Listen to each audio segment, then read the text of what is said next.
kematian yang dialami oleh Yesus Kristus masih terus menjadi pesan-pesan pemberitaan firman Tuhan kita di minggu-minggu pasca perayaan Paskah yang kita jalani. Nah, Bapak Ibu, saudara-saudariku, anak-anak sekalian, bagi kita yang merayakan Paskah dengan suatu pemaknaan yang sungguh-sungguh,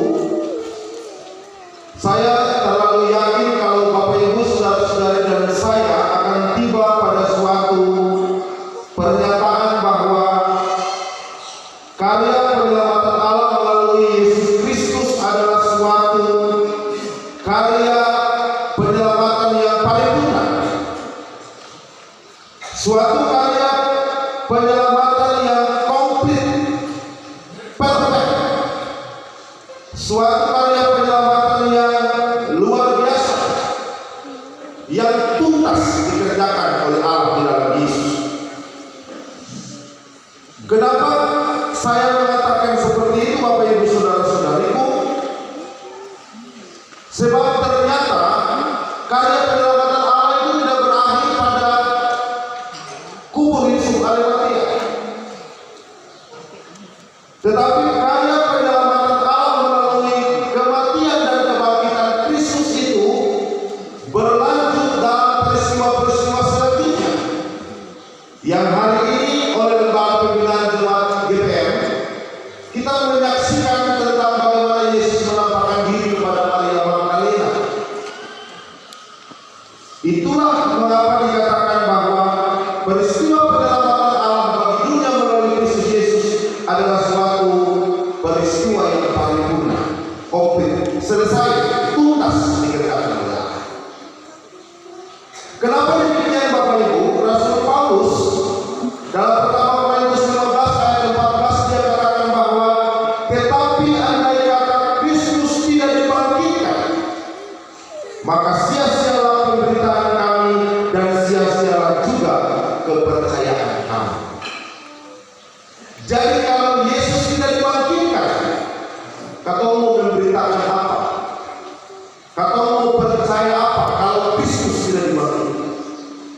Bapak Ibu dan saya mengertikan bahwa Kristus benar telah dibangkitkan.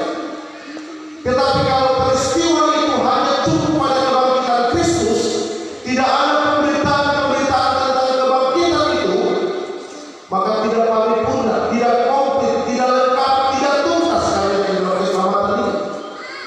Sebab ternyata karya penyelamatan Allah kepada Bapak Ibu dan saya itu akan menjadi komplit dan sempurna ketika karya penyelamatan itu kita beritakan.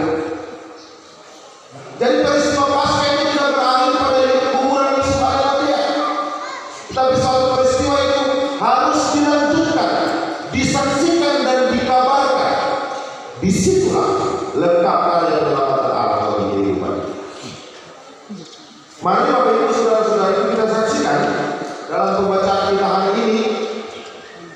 Kita tahu bersama bahwa ketika Yesus bangkit pada hari yang ketiga, itu kurang lebih ada 10 kali Yesus menampakkan diri kepada Maria Magdalena, kepada murid-murid Yesus, kepada perempuan-perempuan, kepada 2 orang yang berjalan ke Emmaus. Ada 10 kali Yesus menampakkan diri. Nah, di dalam peristiwa penampakan diri itu, Bapak Ibu saudara-saudariku, ada pesan-pesan yang Yesus sampaikan. Hari ini kita belajar dari peristiwa penampakan Yesus kepada Maria Magdalena. Ada 3 hal penting yang tersirat di sini.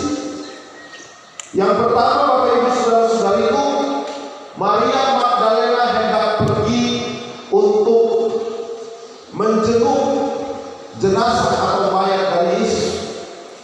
Tapi ketika dia sampai pada kuburan Yesus Arimatea, dia temukan bahwa mayat Yesus sudah tidak ada.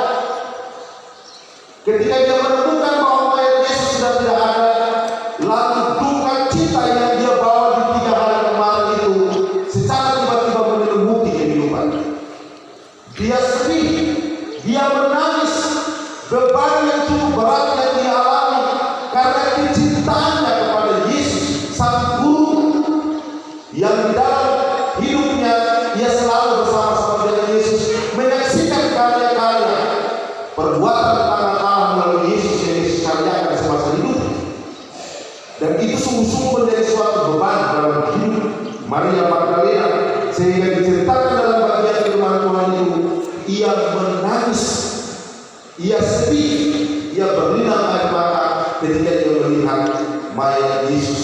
sudah tidak ada.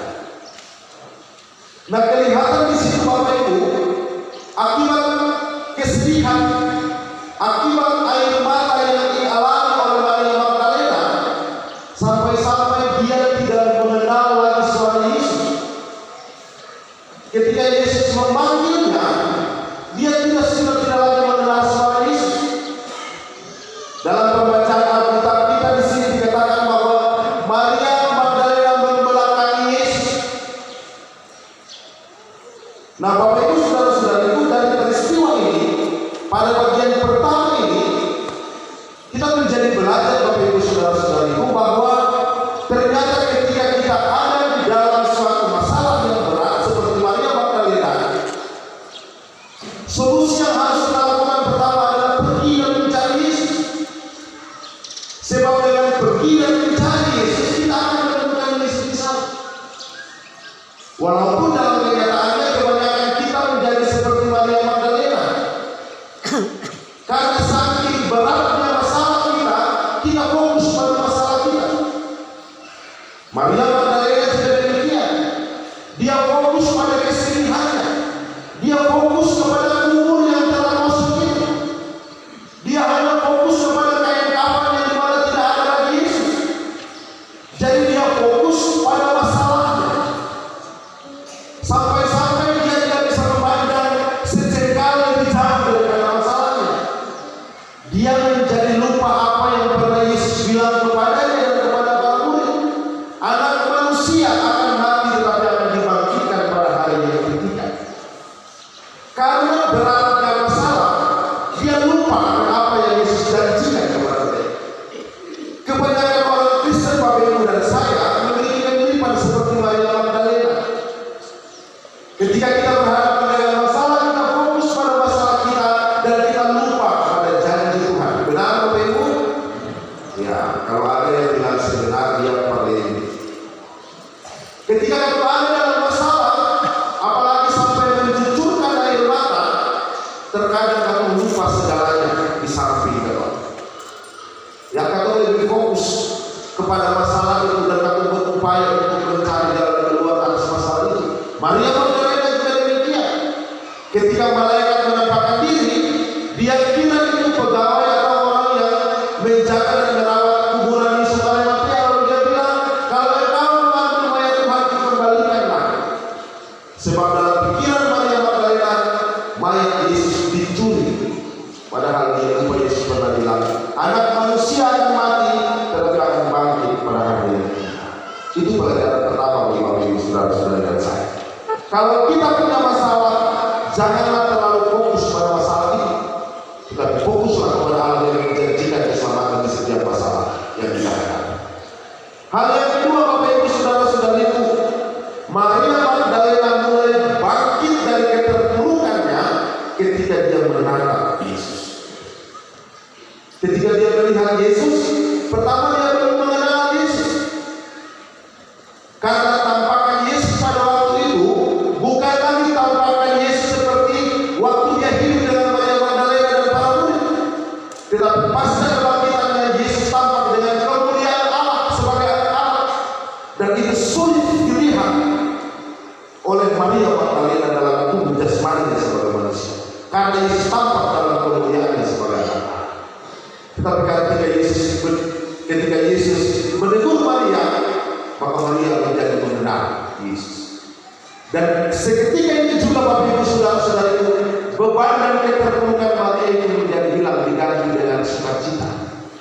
Maria punya kesedihan yang hilang, air matanya terhapus ketika benar-benar dia pastikan orang yang berbicara dengan dia adalah Yesus yang telah bangkit. Ketika Yesus itu menghapus semua masalah dan beban-beban hidup kita. Ini yang kurang diyakini oleh Kristen masa kini. Ini yang terkadang kurang diyakini oleh Bapak Ibu saudara-saudara dan saya. Kita hanya setiap tahun merayakan Paskah dalam sukacita, merayakan minggu-minggu sengsara Kristus. Tetapi terkadang dalam keimanan kita tiap-tiap hari ketika kita berhadapan dengan cobaan, dengan goncangan-goncangan kehidupan, kita menjadi lupa bahwa Paskah yang kita rayakan, Kristus yang bangkit itu telah menghapus air mata. telah membebaskan kita dari semua belenggu keterpurukan hidup, termasuk masalah-masalah hidup yang berat. Bapak Ibu coba bayangkan Maria Magdalena dan para murid pada waktu itu. Selain mereka sedih karena kehilangan Yesus, mereka dari sisi sosial mereka hidup dalam ketakutan dan kecemasan. Karena sebagai pengikut Kristus, mereka dicari, diincar oleh orang banyak pada saat itu sebagai pengikut Kristus. Karena mereka dinilai sebagai orang-orang yang memberontak terhadap pemerintahan pada saat itu. Tetapi apa yang terjadi Bapak Ibu? Seketika ketakutan dalam diri Maria Magdalena itu diganti dengan sukacita dan kegembiraan ketika ia melihat dan memastikan bahwa Yesus telah bangkit. Bapak Ibu dan saya telah menyaksikan itu. Menyaksikannya lewat apa? Lewat kesaksian firman. Bapak Ibu dan saya telah merayakannya di minggu kemarin, merayakan hari kebangkitan Kristus. Itu iman kita. Dan karena kita telah merayakannya, kita mesti diliputi oleh sukacita. Karena kita telah merayakannya, kita mesti diliputi dengan kegembiraan. Karena Allah kita dalam Kristus telah menyelamatkan kita, telah menanggalkan semua beban dan masalah-masalah hidup kita lewat peristiwa salib dan peristiwa kebangkitan Kristus. Ini iman yang mesti tumbuh. Ini penting bagi pergumulan Bapak Ibu dan saya hari-hari ini. Karena hari-hari ini Bapak Ibu dan saya hidup tidak hanya gampang-gampang saja. Persoalan yang dialami oleh Maria Magdalena dan para murid pada waktu itu mungkin berbeda dengan apa yang Bapak Ibu dan saya alami hari ini. Tetapi bahwa bobot masalah yang kita alami hari ini juga berat. Karena kita berhadapan dengan tidak saja persoalan pribadi, persoalan keluarga, persoalan bersama Tuhan dan jemaat ini, tetapi juga persoalan-persoalan eksternal dari luar yang gampang datang dan mempengaruhi kehidupan kita, yang memberikan kepada kita ancaman setiap waktu. Di tengah-tengah kehidupan seperti itu, keyakinan dan keimanan kita bahwa Kristus telah bangkit dan menanggalkan semua hal itu bagi kehidupan kita mesti ditumbuhkan supaya kebangkitan Kristus tidak sia-sia bagi kehidupan kita, seperti yang dikatakan oleh Rasul Paulus tadi. Yang terakhir Bapak Ibu Saudara-saudara, ini etape penting pasca kebangkitan Kristus. Yang sudah saya katakan tadi, peristiwa penyelamatan Allah melalui Kristus tidak komplit kalau pasca itu tidak diberitakan. Dan itu menjadi perintah Yesus ketika berjumpa dalam penampakan kepada Maria Magdalena. Dalam Alkitab bahasa sehari-hari Ambon Melayu Ambon, dibilang ayat 18 begini, jadi Maria Magdalena pulang kasih tahu berita itu pada Yesus murid-murid. Dia bilang kata, hei beta surya Tuhan, lah dia bilang angkua pun pasang pardon semua. Di setiap penampakan pasca kebangkitan Yesus pasti ada pesan untuk memberitakan. Pergilah dan beritakanlah Yesus itu telah bangkit. Berita itu juga yang mesti dipesankan oleh Bapak Ibu Saudara-saudara dan saya dalam kehidupan kekristenan kita masing-masing. Sekali lagi, peristiwa penyelamatan Allah bagi kehidupan kita tidak komplit kalau peristiwa itu tidak kita beritakan. Ini penting Bapak Ibu Saudara-saudara. Kita tidak hanya menerima saja secara cuma-cuma penyelamatan itu, tetapi kita diberikan tanggung jawab seperti Maria Magdalena untuk pergi dan bersaksi kepada saudara-saudara kita, kepada keluarga kita, kepada siapa saja yang kita temui bahwa Kristus telah bangkit. Kristus telah bangkit menyelamatkan kita, dan oleh karena itu kita mesti hidup menurut kehendak. Itu yang mesti kita beritakan. Itu yang mesti kita beritakan dalam karya dan gaya hidup kita.